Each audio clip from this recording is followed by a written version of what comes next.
नमस्कार दोस्तों, आपका हमारे YouTube चैनल सीबी ब्लॉग में स्वागत है। आज हम आपको श्रावण सोमवार व्रत कथा सुनाएंगे।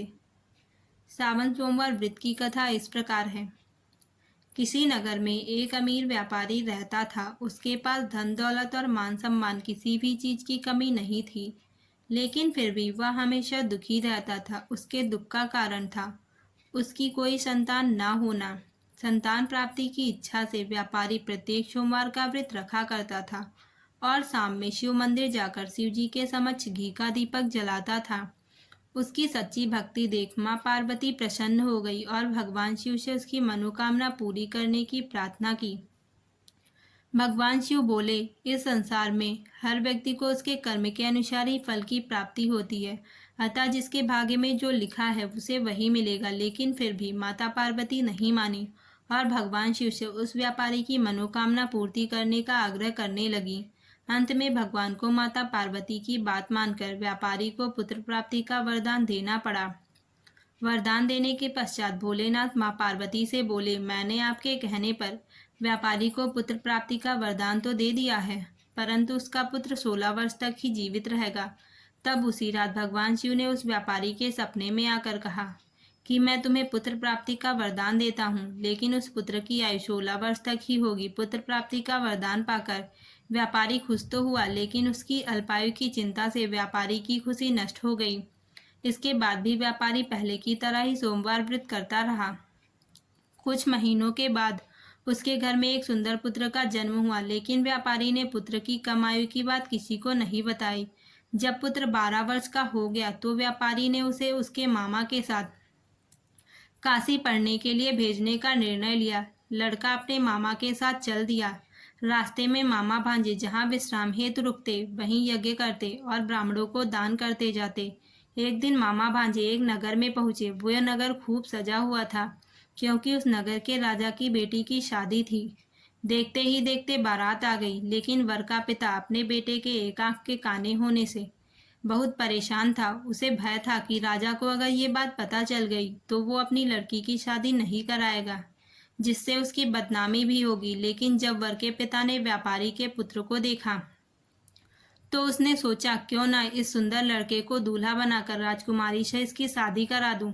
विवाह के बाद इसको धन देकर विदा कर दूंगा और इस तरह राजकुमारी को बहू बनाकर मैं अपने घर ले चलूंगा। वर के पिता ने लड़के के मामा से बात की। पैसों के लालच में मामा ने लड़के के पिता की बात मान ली।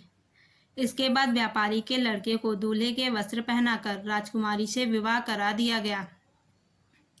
शादी के बाद लड़का जब राजकुमारी के साथ लौट रहा था तो वह सच छिपा नहीं सका और उसने राजकुमारी की ओढ़नी पर लिख दिया कि राजकुमारी, तुम्हारा विवाह मेरे साथ हुआ है और मैं वाराणसी पढ़ने जा रहा हूँ। लेकिन अब तुम्हें जिस युवक के साथ भेजेंगे वह एक आंख से काना है। उसी के पिता ने छल से मेरी शादी तुमसे कराई है। जब राजकुमारी ने अपनी ओढ़नी पर लिखी ये बात पढ़ी तो उसने नकली दूल्हे के साथ जाने से मना कर दिया। उधर लड़का अपने मामा के साथ वाराणसी पहुंच गया और उसने शिक्षा लेनी शुरू कर दी। जब उस लड़के की आयु 16 वर्ष की हुई तो उसने एक बड़ा यज्ञ किया। यज्ञ की समाप्ति के बाद ब्राह्मणों को भोजन कराया और खूब दान किया। जब लड़का रात को अपने शयन कक्ष में सो रहा था तो शिव के वरदान के अनुसार शयनावस्था में ही उसकी मृत्यु हो गई।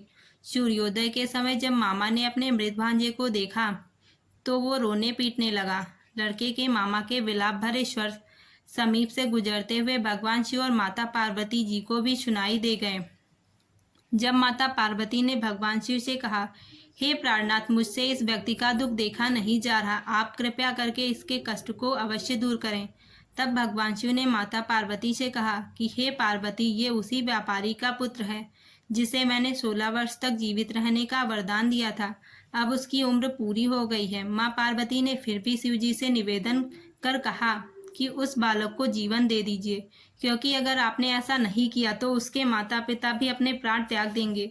ये व्यापारी हमेशा से ही आपके सोमवार व्रत करते आ रहा है, ऐसे में इसकी मनोकामना आपको जरूर पूरी करनी चाहिए।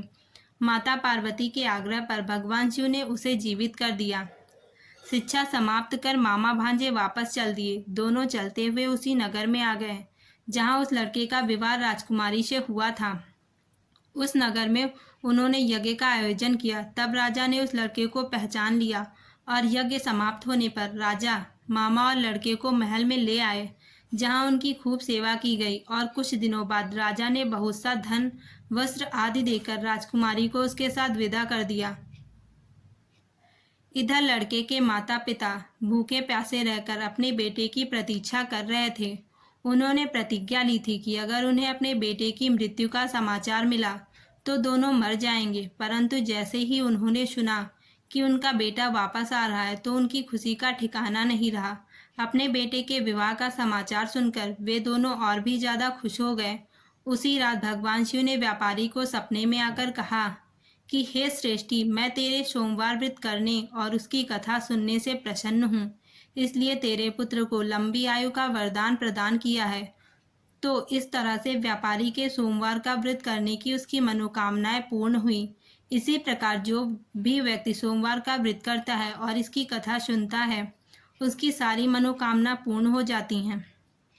दोस्तों, यह थी आज की कथा। आपको कैसी लगी कमेंट करके बताएं। वीडियो को एक लाइक जरूर करें और हमारे चैनल को सब्सक्राइब करें। धन्यवाद।